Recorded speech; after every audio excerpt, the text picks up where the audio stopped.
3월 1일 수요일입니다. 오늘 새벽 우리에게 주시는 하나님의 말씀은 사무엘상 8장 1절부터 9절까지의 말씀입니다. 사무엘이 늙음에 그의 아들들을 이스라엘 사사로 삼으니 장자의 이름은 요엘이요 차자의 이름은 아비야라. 그들이 브엘세바에서 사사가 되니라. 그의 아들들이 자기 아버지의 행위를 따르지 아니하고 이익을 따라 뇌물을 받고 판결을 굽게 하니라.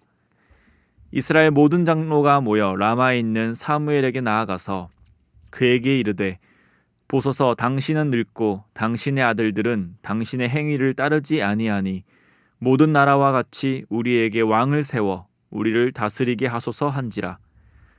우리에게 왕을 주어 우리를 다스리게 하라 했을 때에 사무엘이 그것을 기뻐하지 아니하여 여호와께 기도하매 여호와께서 사무엘에게 이르시되 백성이 내게 한 말을 다 들으라. 이는 그들이 너를 버림이 아니요 나를 버려 자기들의 왕이 되지 못하게 함이니라. 내가 그들을 애굽에서 인도하여 낸 날부터 오늘까지 그들이 모든 행사로 나를 버리고 다른 신들을 섬김같이 내게도 그리하는도다. 그러므로 그들의 말을 듣되 너는 그들에게 엄히 경고하고 그들을 다스릴 왕의 제도를 가르치라. 아멘. 사무엘은 하나님 앞에 드려진 삶을 살았습니다. 그리고 하나님께서는 그런 사무엘을 사용하셔서 이스라엘에 평화를 주셨습니다. 바로 앞절의 말씀인 7장 17절에 여호와를 위하여 제단을 쌓았더라를 통해 이스라엘 백성의 무너진 신앙도 회복되어 감을 알 수 있습니다. 이스라엘은 지난 어두웠던 시기를 청산하고 이제 하나님이 원하시는 하나님 나라의 백성으로서 그 맡은 바 소임을 다하며 살아가는 일만 남은 것 같습니다. 그러나 그것도 잠시, 오늘 우리가 함께 읽은 본문은 이렇게 시작을 합니다. 사무엘이 늙음에. 사무엘이 늙었다라는 것은 사무엘이 이스라엘을 다스릴 시간이 얼마 남지 않았다라는 것을 의미합니다. 사무엘이 늙어서 부재하게 된다면 훌륭한 리더 한 명을 잃었다 정도가 아니라 지난 사사시대의 악몽들이 떠오를 수밖에 없습니다. 사사시대의 악몽이란 무엇인가요? 사사가 다스릴 당시는 평온했으나 사사가 죽으면 다시 죄악 가운데 빠졌던 그 시대 말입니다. 하나님으로부터 떠나 하나님의 징계를 받아 고통의 시기를 살았던 그때의 말입니다. 그래서 사무엘이 늙어 그가 다스릴 날이 얼마 남지 않자 이스라엘은 어떤 대책을 세워야 했습니다.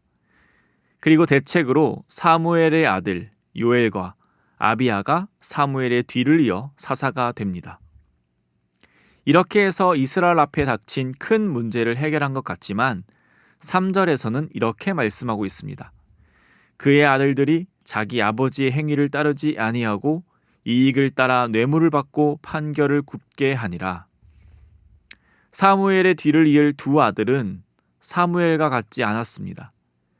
사무엘의 아들들이 사무엘의 행위를 따르고 하나님께서 세우신 지도자로서 공의롭게 판결을 했다면 문제 해결이었겠지만 말씀과 같이 아버지의 행위를 따르지 않았고 하나님 앞에서 범죄하였습니다. 사무엘의 아들들이 사사의 역할을 계속해 나간다면 이스라엘의 미래는 불보듯 뻔한 것이었습니다. 그래서 이 문제를 해결할 장로들의 결정은 무엇입니까? 5절의 말씀입니다. 그에게 이르되 보소서, 당신은 늙고 당신의 아들들은 당신의 행위를 따르지 아니하니 모든 나라와 같이 우리에게 왕을 세워 우리를 다스리게 하소서 한지라. 장로들은 그 다음 해결 방법으로 왕을 세워달라고 사무엘에게 제안합니다. 성도님, 장로들의 이 제안이 어떻게 여겨지십니까? 합리적이고 타당하게 여겨지지 않으신가요? 그 당시 주변 국가들은 왕정 국가였습니다. 5절의 말씀처럼 모든 나라와 같이 우리에게 왕을 세워달라 한 것처럼 다른 나라들은 이미 왕이 있었습니다. 오히려 왕이 없는 이스라엘이 이상한 것이죠. 왕이 있으면 어떻습니까? 하나의 막대한 권력의 지배 아래에 놓이게 됩니다. 뛰어난 능력의 왕이 다스린다면 그 왕의 시대에는 평화가 찾아올 것입니다. 이스라엘 백성들은 사사 사무엘의 뒤를 이어 강력한 왕이 세워진다면 자신들도 더 이상 사사가 없던 시기처럼 힘들지 않을 것이라 판단한 것입니다. 이런 관점으로 바라본다면 장로들의 선택은 현명한 선택입니다. 자신들을 하나로 묶어줄 왕이 없어서 지금까지 다른 민족의 침략을 받아 고생했다고 생각하면 말입니다. 사무엘이라는 뛰어난 리더가 있었기에 자신들에게도 훌륭한 리더가 있다면 어려움을 겪지 않을 것으로 생각한다면 말입니다.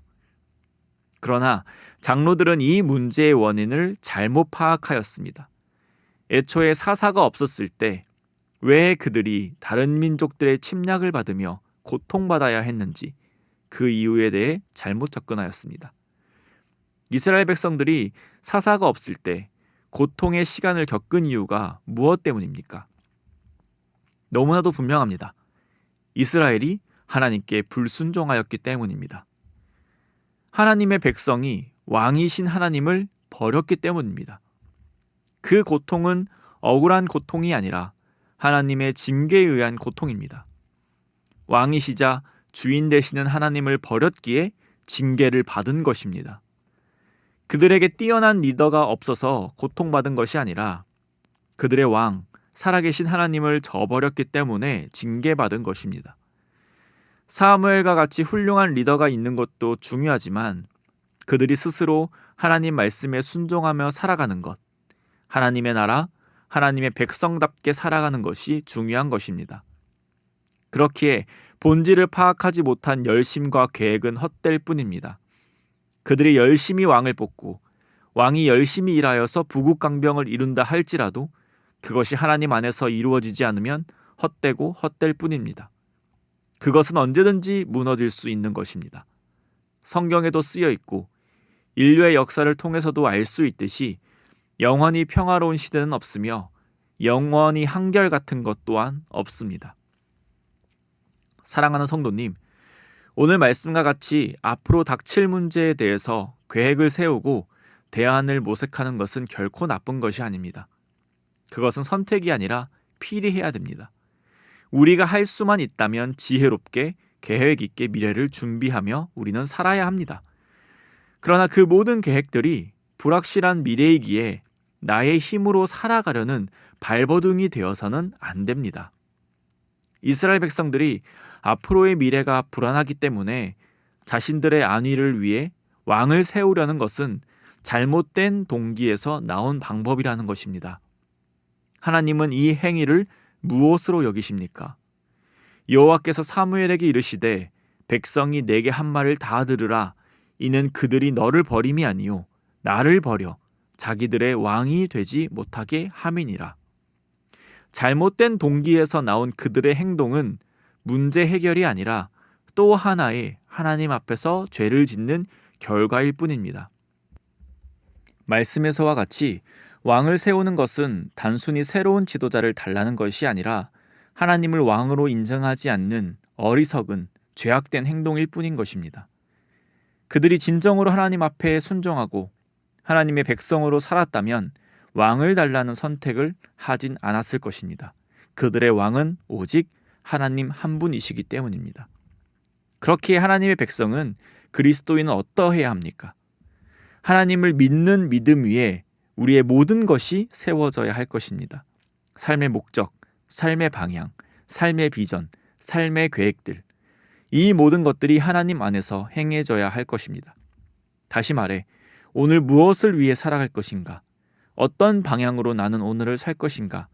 이 모든 것이 미래가 불확실하기에 좀 더 나은 삶을 위해, 좀 더 내가 꿈꾸는 삶을 위해서가 아니라 하나님이 원하시는 것을 위해, 하나님이 기뻐하시는 것을 위해, 하나님이 나의 왕 되시기 때문에 이 모든 것을 해야 한다는 것입니다.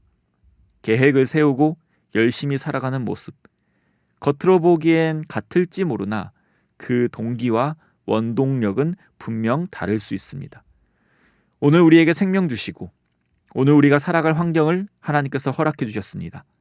그렇다면 하나님이 기뻐하시는 삶을 살아내는 것이 하나님의 백성으로 또 하나님을 왕으로 섬기는 마땅한 모습일 것입니다. 오늘 하루도 성도님의 각자의 자리에서 우리의 소견에 오른 대로 우리의 욕구와 욕망에 충실하며 살아가는 것이 아닌 바울의 고백과 같이 그 모든 것은 배설물로 여기고 오직 예수 그리스도를 위하여 또 직장 동료를 사랑하고 이웃을 사랑하여 오늘 하루도 하나님께서 영광 받으시는 귀한 삶 살아내시기를 소망합니다. 기도하겠습니다. 사랑해 주님 감사합니다. 오늘 우리에게도 이 귀한 날을 허락하여 주시니 감사드립니다.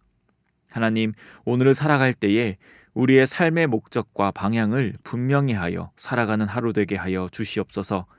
나의 헛된 욕망과 잘못된 방향에 열심을 쏟으며 살아가는 것이 아니라 하나님이 기뻐하시는 그리스도께서 가르쳐 주신 그 길만을 걸어가는 은혜 허락하여 주시옵소서.